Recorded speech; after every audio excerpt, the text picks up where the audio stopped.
while you're passing those out, I neglected to mention, I guess Donna mentioned that there were several public comments received ahead of the deadline. And so they showed up here on, for the commissioners at the beginning of the meeting, so we haven't had a chance to look at them. What we'll do is make these part of the record, and so that they will be part of the package that goes on to council for the decision. One comment, Chair Peterson. Scott, have you had a chance to see this picture at all? No. Do you have an extra copy, sir? I gave one to the clerk for the record. I'll give you mine. To the applicant. Okay, I'll give it to you. Thank you. Okay. Thank you. It's not relating necessarily to this development. Can I begin? Yes, please. Hi, my name's Doug Shotkavis. I live at 576 Chesapeake. This is strange for me. I've spent over 30 years in government, primarily as a city manager, but I've worked at the city, special district, county, state, and federal levels. And my position one is neutral because from a zoning code standpoint, it's in compliance. And as your city attorney will tell you, to deny it on face could be argued as a taking, but we're not even going there. The fact of the matter is it appears to comply with all the aspects of the zoning code. My concern is my neighbors approached me on Chesapeake, and I have 3 of them here. They're all respected members of the development community in the North Idaho area. And they brought this to my attention, so I breezed through the staff report. And I wrote my response similar to a staff report, so please forgive me. But my point was, because of what the chair just said, I submitted copies to the Honorable Mayor and City Council. And just for the record, I had no intention of creating an ex parte communication. It was just to put it on their collective radar screens, because I want to give them as much information as I can before this befalls them. And likewise, the fact of the matter is this was submitted. You've had a little bit of time to look at it, if much at all. Commissioner Howard landed the plane right on the dais tonight. When you look at my pictures, I call it the less filling tastes great. Now I'm aging myself. But this is Maple. It looks like any residential street, but I believe it's designated as a collector. I would argue that it's a de facto arterial with what's going on in government, 95 and what have you. And so one of the things I would just point out is that, granted, your traffic consultant said that no traffic study was done because it's in because it's in conformance with the adopted transportation plan. I would argue that it's not in conformance with the adopted transportation strategic plan. And as you look at these infill developments, it's important that you think strategically for the down the road impact. This looks like a very nice residential street. I live right on the corner. If you go to page 2, we'll call it the Taste Great picture. What you see is what Maple can look like with constructed sidewalks, parkways. I maintain this. My neighbor, Chris Talbot, who you talked to, was the developer who put my HOA together, my development together.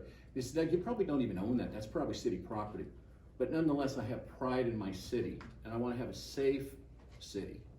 And so I take care of that, and I don't argue to find any other city that has a better parkway and sidewalk than alongside my house. What's interesting is my wife and I love to walk. And as we walk, I've been cheating death for 61 years. And every time I walk on Maple, I'm taking, I tell you, I've seen 3/4-ton trucks approaching one another just this weekend with a woman pulling a baby buggy on a bicycle with a little 5-year-old who had just gotten the training wheels off. And as you can see, where's the room?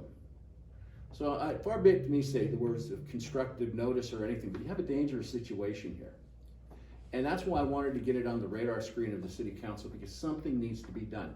The developer can't be expected to do all of it.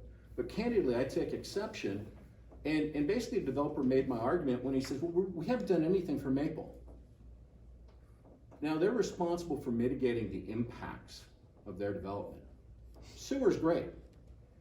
And they're taking care of the folks on Fanouken by putting that sewer in, but what are they doing for the people on Maple? I think if you take a look, well, you can't take a look, but if you think what their pro forma has looked like or how it's grown in the last 6 months, I would argue that they can afford the improvements on Maple, because when my wife and I walk up Orchard and I point out the infill development that goes in, while you see, tastes great. And then this, I said, because what it does is as these developments go in, you're responsible and you're on the hook for doing it. When our development went in on Chesapeake, we foot the bill for all of this, and we maintain it. So I would just say, as a condition of development, I would put it back on them, because again, when you take a look at it, you're starting to address and make Maple look like this without the taxpayer dollar. This is a development impact cost. It's gonna be passed along to the people who buy, so they're gonna pay for it now or later. Let's make sure they pay for what's appropriate and start putting together a quilt that looks beautiful, as opposed to less filling, where we have people taking life in their own hands every time they try and walk down a beautiful residential street, which is basically now a de facto arterial. So I think if I were to ask the esteemed commission to do anything, is give them no concessions. Their pro forma can support what's responsible. And so I think it's imperative that they make the Maple frontage look like that and start chipping away at creating a beautiful, safe environment for everybody in Hayden. I hope you do take the time to read my staff report. It's probably the last one I ever write. I promised my wife 3 years ago I would never appear in a city council chamber, and I hope this is the last time I ever have to appear. And I can go back into the witness protection program for retired public officials. So anyway, Commissioner Howard, thank you. And I want to thank the rest of the commission for listening to me and the insights and what you bring to this esteemed body. Thank you very much.